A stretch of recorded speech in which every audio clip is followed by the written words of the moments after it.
Good afternoon, everyone, and welcome back to EPR News. I hope you're all having a fantastic day.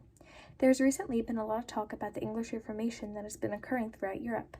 Today, my fellow newscasters and I will be breaking down the events of the English Reformation. Let's begin by explaining how the spread of Protestant sects in Europe is happening and affecting the beliefs of our people.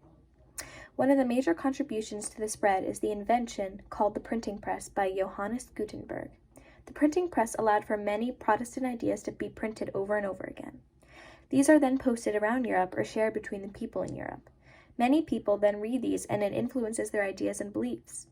Another reason that Protestantism and sects spread is because our King, Henry VIII, has recently decided to separate England from the Roman Catholic Church. He's now established the Church of England, which allows for new and different ideas and beliefs from the previous beliefs and ideas from the Roman Catholic Church to spread throughout the people of Europe. Now, let's speak about a very important book that is popular today. This book is widely known as the Protestant Book of Common Prayer. Thomas Cranmer, who was also the Archbishop of the Church of England, wrote this book in our vernacular language so everyone could have prayer whenever they wanted in their lives. It is also used at all church services around Europe. Alright, that is all I have for you today.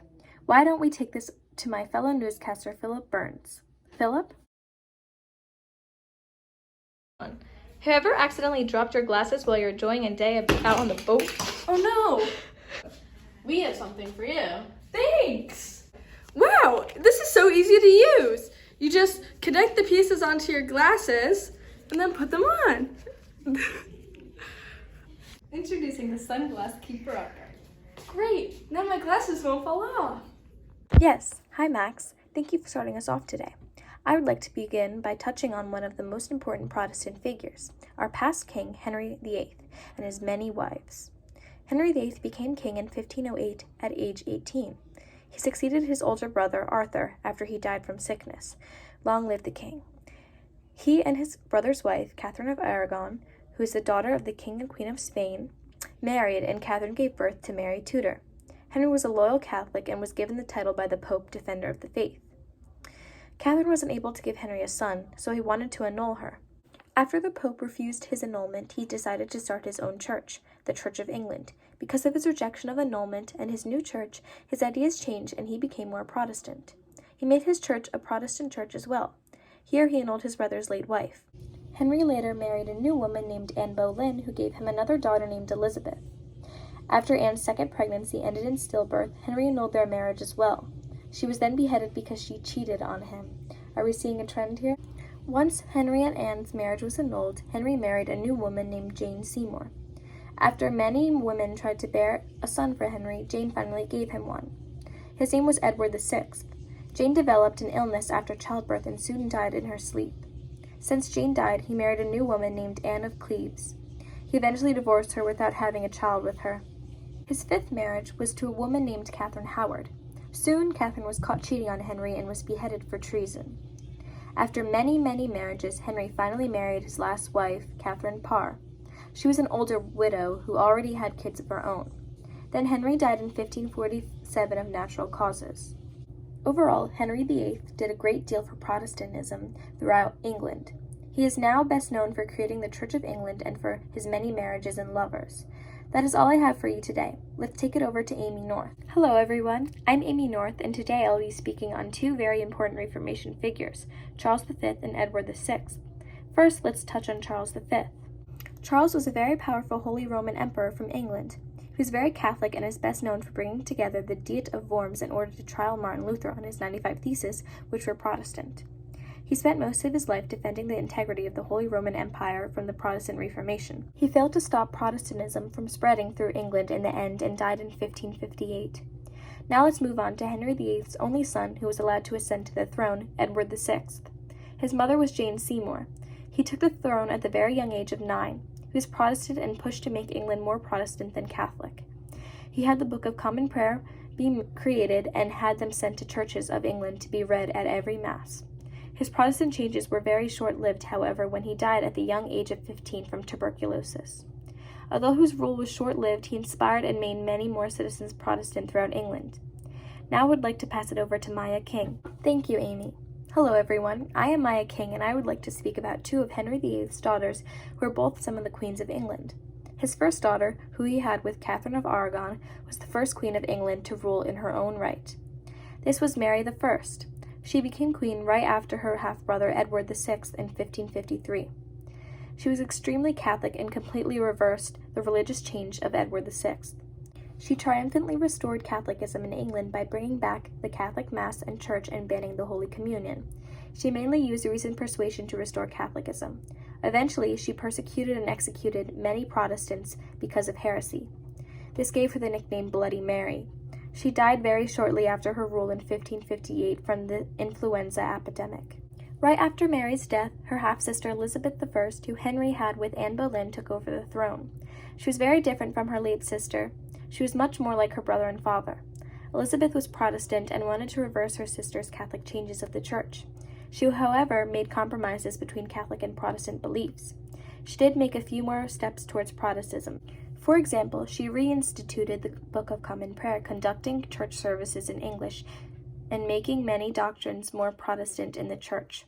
However, these changes happened gradually, so to not upset the public. Elizabeth was overall very successful in her reign, as she was very well educated and persuasive. England now remains Protestant after Elizabeth's death in 1603. Those are all the stories we have today about the English Reformation. We would now like to take it over to our fellow newscasters for stories on the Catholic Counter-Reformation. Kathy? Yes, thank you, fellow newscasters, for those outstanding stories on the English Reformation. I'm Kathy Martin, and now it is time to explain the latest news on the Catholic Counter-Reformation. There have been many questions about this Reformation, so we will do our best to thoroughly explain the events. First, I would like to begin by explaining why many people are fighting the Church abuses. The main reason for the Reformation is because of the Church abusing its power and the Protestants not agreeing with these abuses. Some of these abuses include nepotism, selling of indulgences, and simony. The Protestants want to put a stop to the abuses, so in order to fight back, they need many people on their side. With the help of the printing press, the beliefs of the Protestants spread and inspired more and more people to be Protestant and to fight back against the abuses. The Catholic Counter-Reformation helped to solidify the doctrines that the Protestants opposed and eliminated many of the church abuses. Another thing that the Catholic Church does is ban books. There's a list of books that Catholics are not allowed to read. These are the Index of Forbidden Books. They cannot be read because the authority of the Roman Catholic Church deemed them dangerous to the faith or morals of the Roman Catholics. That is all I have for you today. Let's take it over to Samuel Porter. Here we are in the classroom today. Oh no, are you a nerd stressing over a test? Yeah. We'll just use this. Introducing the anti-stress ball. If you are ever in a high-stress environment and just want to help relieve your stress, this product can be very handy. Call 1-800-371-894 for your first anti-stress ball. I repeat, 1-800-371-894. What? We have a test? Yes, hello everyone. I am Samuel, and today I would like to speak about two very important people of the Reformation and their contributions. The first person is a man named Pope Paul III. Pope Paul is the head of the Catholic Church, and he helped to reform it. He encouraged the beginning of the reforming movement that affected the Roman Catholic Church. He did fear that the spread of Protestantism would weaken papal authority. He directed a council of cardinals to investigate indulgence selling and other abuses in the Church. He also approved the Jesuit order and used the Inquisition to seek out heresy. He also put together the Council of Trent in 1545. This council was the formal Roman Catholic reply to the doctrinal challenges of the Protestant Reformation. It helped abolish some of the worst church abuses. It also established a confession of faith and supremacy of the papacy. It condemned the Protestant doctrine of justification by faith, and it rejected the Protestant view of Scripture alone. The council was put in place mainly to reform the Catholic Church and reconcile with the Protestants.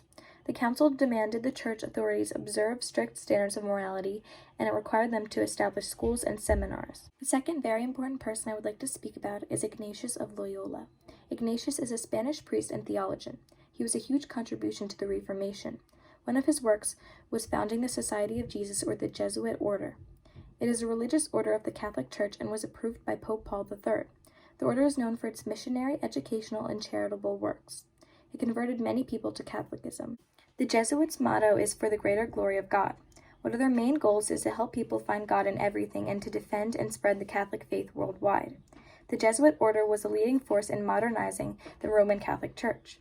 Ignatius formed the Jesuit order to help others follow the teachings of Christ. Overall, both men were very important to the Reformation and made a strong impact on the people of Europe. Now, time for Beth Stevenson with our breaking news. Yes, hello everyone, I'm Beth and I'm here with today's breaking news. There has recently been a lot of reports on paranormal activity and witch hunts going on throughout Europe. Many people are being tried and killed for sorcery in bloody witch trials.